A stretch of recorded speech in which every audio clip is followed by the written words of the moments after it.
Have you ever sat in a meeting, convinced an idea was terrible, but said nothing? You looked around the room, saw everyone else nodding in agreement, and you bit your tongue. You didn't want to be the one to rock the boat. You didn't want to seem difficult or out of step with the team. If that feeling is familiar, you have experienced the powerful, often invisible force of groupthink. It's a phenomenon that can take hold of any group, a small project team at work, the highest levels of government.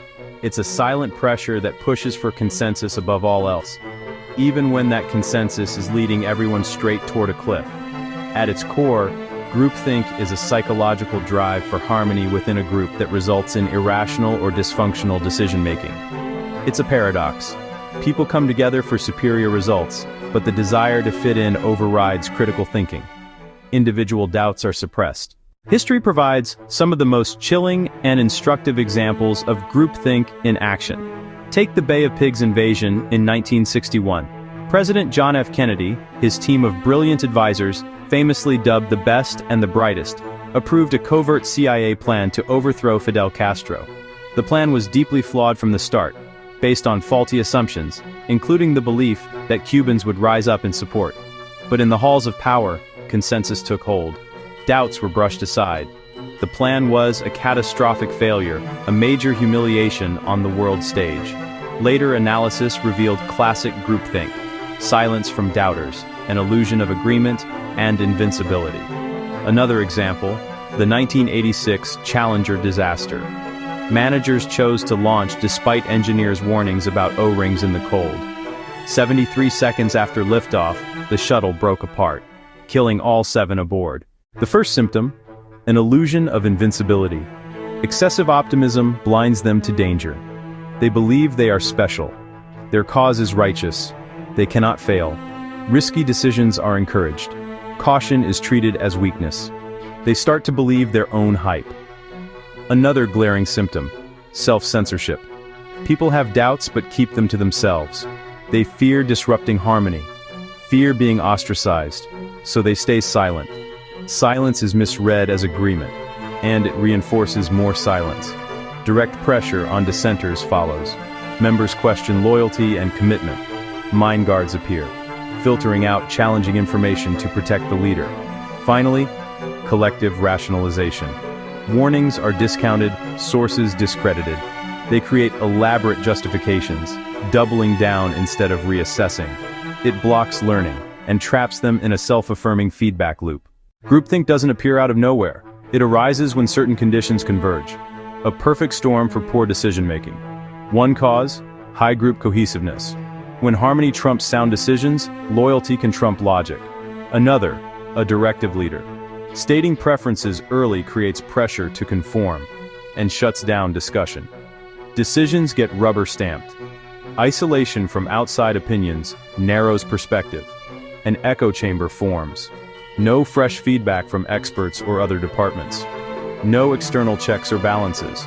Superiority grows. Finally, high stress.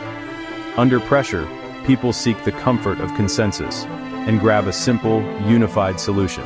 Stress short circuits rational thinking.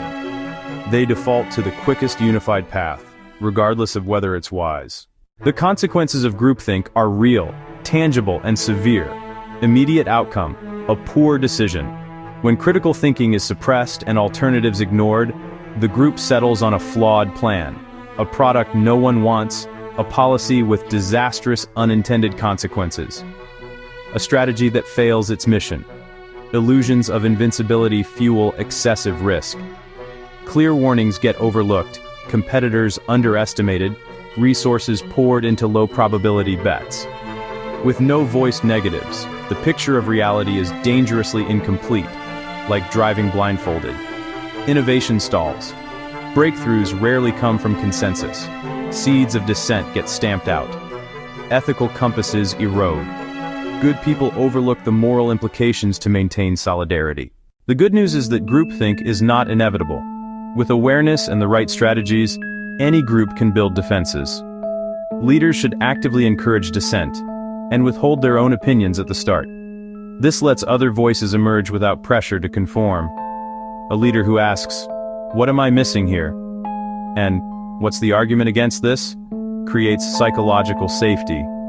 Assign a devil's advocate to challenge the emerging consensus, poke holes, and question assumptions. By formalizing it, you remove the social risk of being the lone dissenter. Invite outside experts for a fresh, impartial perspective, and to challenge taken-for-granted assumptions. Their presence breaks isolation and brings critical analysis, a reality check from the outside world. Hold a second-chance meeting after a decision. After sleeping on it, members may voice lingering doubts. It's a final off-ramp before full commitment. A simple step that can catch a catastrophic error before it's too late. At its heart, groupthink is amplified peer pressure, the desire for social conformity. We learn it young: dress, music, behavior to fit in. Groupthink is peer pressure in a suit, operating in boardrooms and government offices. The mechanism is the same: our need for belonging and fear of rejection. Famous experiments show we'll deny our own eyes to go along. When everyone agrees, we doubt ourselves. Maybe I'm wrong, they can't all be wrong. That pressure becomes an intellectual straitjacket, stifling critical faculties. Understanding groupthink means recognizing silent social pressures, and our tendency to self-censor and fear standing out. The antidote begins with individual courage and a commitment to critical thinking, valuing truth over harmony. One voice, asking one difficult question, can break the spell. The most effective, resilient, innovative groups don't agree on everything. They embrace diversity of thought. Foster environments where dissent is encouraged and critical thinking is prized above loyalty. Build a culture of courage, the courage to challenge, to question, and to speak the truth, especially when you're the only one who sees it.